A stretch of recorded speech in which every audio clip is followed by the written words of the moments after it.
ये जानकर आश्चर्य होगा कि भारतीय सिनेमा के जनक दादा साहब फाल्के, जिन्होंने 94 फिल्मों और 27 लघु फिल्मों का निर्माण किया 1913 से 1937 के बीच, उन्हीं दादा साहब फाल्के का जब अंतिम समय आया तब उनके आसपास भारतीय फिल्म उद्योग, जिसके कि वो जनक हैं, उस भारतीय उद्योग से उनके आसपास कोई भी नहीं था। उनके उस अकेलेपन में, उनकी उस आर्थिक विपन्नता में उनको सहयोग देने के लिए आज जिस दादा साहब फाल्के के नाम का अवार्ड पूरा का पूरा बॉलीवुड लेने के लिए लालायित रहता है, उसी दादा साहब फाल्के को दादा साहब फाल्के के अंतिम समय में इस बॉलीवुड ने बिसरा दिया था। मैं ये आपको इसलिए बता रहा हूं ताकि मैं आपको समझा सकूं कि बॉलीवुड के भविष्य के लिए उसका संगठित होना कितना अनिवार्य है, कितना जरूरी है। दादा साहब फाल्के के बाद 1937 में, लगभग 90 साल पहले, आर्देशीर ईरानी, चंदूलाल शाह, एम.ए. फजल बॉय, जे.बी.एच. वाडिया, चिमनलाल देसाई, रुस्तम भरोचा और शंकरलाल भट्ट, जो उस समय के शक्तिशाली और समृद्ध प्रोड्यूसर थे, उन्होंने मिलके एक संगठन बनाया, इंपा। लेकिन इन सातों के सातों का आज कोई भी वली वारिस नहीं है।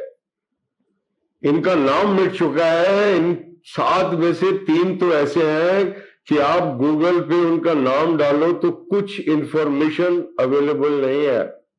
उसी इंपा, जिसके आज 7,000 सदस्य हैं, उसी इंपा के जो संस्थापक हैं वो गुमनामी के अंधेरे में खोए हुए हैं।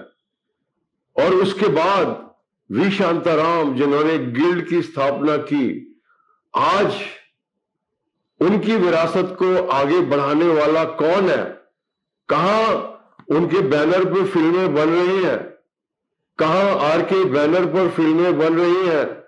कहां विमल रॉय का नाम बाकी बचा है? कहां गुरुदत्त? ये सब जो एक समय बहुत ही शक्तिशाली निर्माता थे, आज इतिहास के पन्नों में गुम हो चुके हैं। क्यों? क्योंकि बॉलीवुड के अंदर केवल उगते हुए सूरज को प्रणाम किया जाता है। अस्त हो गए सूरज को यहां पूछने वाला कोई नहीं है। ये बॉलीवुड बहुत ही बुरी तरीके से असंगठित है। इसका संगठित होना बहुत ही अनिवार्य है, और अगर ये संगठित नहीं होता तो जो काम ये संगठित होकर कर सकता है, कर सकता था, और जो अब तक नहीं किया गया, इसको बॉलीवुड को नियंत्रित करने का वो काम भारत सरकार को तुरंत अपने हाथों में ले लेना चाहिए। क्योंकि इस समय पूरा का पूरा बॉलीवुड ऐसे लोगों के नियंत्रण में है, और आज तक ऐसे लोगों के नियंत्रण में रहा जो कि टोटली नार्सिसिस्टिक है। और नार्सिसिस्टिक व्यक्ति की जो ड्राइविंग फोर्स होती है वो उसका इड होता है, उसके अंदर जो बच्चा होता है जो तुरंत किसी भी चीज को प्राप्त करना चाहता है। जो हमारे स्टार हैं वो सब के सब नार्सिसिस्ट हैं, और they are driven by the id, whereas the industry should be driven by the super ego। एक नियंत्रण होना चाहिए कि कोई फिल्म दूसरी से क्लैश ना करे, और सबको एक समय मिले, और सबको बराबर का प्रोत्साहन मिले, ताकि छोटे से लेकर बड़े से बड़ा निर्माता फले फूले। An industry that is representing India globally, that industry cannot be left in the hands of narcissists driven by the id.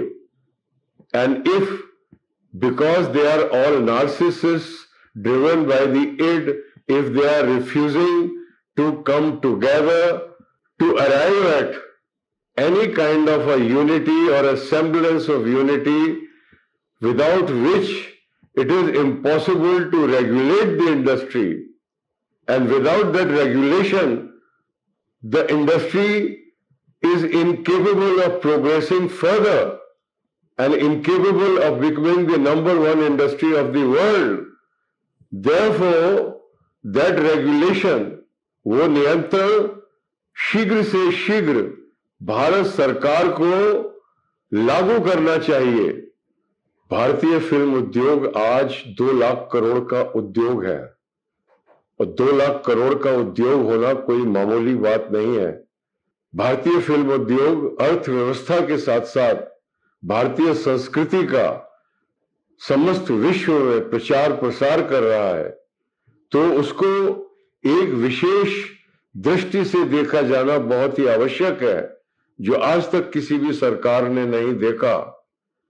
आज भारतीय फिल्म उद्योग जिस मकाम पर पहुंचा है, वो केवल अपनी मेहनत से और अपने त्याग से पहुंचा है। किसी भी सरकार ने भारतीय फिल्म उद्योग को वो समर्थन और वो प्रोत्साहन प्रदान नहीं किया, वो आश्रय प्रदान नहीं किया जिसका कि वो अधिकारी है। वर्तमान सरकार एक बहुत ही समझदार सरकार है, जो भारत को विश्व गुरु बनाने को तत्पर है, और वो सरकार भली भांति जानती है कि ये काम केवल भारतीय फिल्म उद्योग ही प्राप्त कर सकता है। इसलिए ये आज बहुत ही अर्जेंट हो गया है, बहुत ही अनिवार्य हो गया है। It would have been great if Bollywood could regulate itself, but because it has failed to unite over 90 long years, एक एसोसिएशन 4 एसोसिएशंस में विभाजित हो चुकी है, और उसको यूनाइट करने का जो एक प्रयास हुआ था फिल्म मेकर्स कंबाइन, वो भी एक वार्षिक रिचुअल बन के रह गया है। ऐसी परिस्थिति में यह अनिवार्य हो जाता है कि वो रेगुलेशन, वो नियंत्रण जिसके बगैर बॉलीवुड आगे प्रोग्रेस नहीं कर सकता, जिसके बगैर हिंदी फिल्म उद्योग की तरक्की आगे नहीं हो सकती, उस तरक्की को लाने के लिए भारत सरकार को तुरंत बॉलीवुड को अपने नियंत्रण में ले लेना चाहिए। धन्यवाद।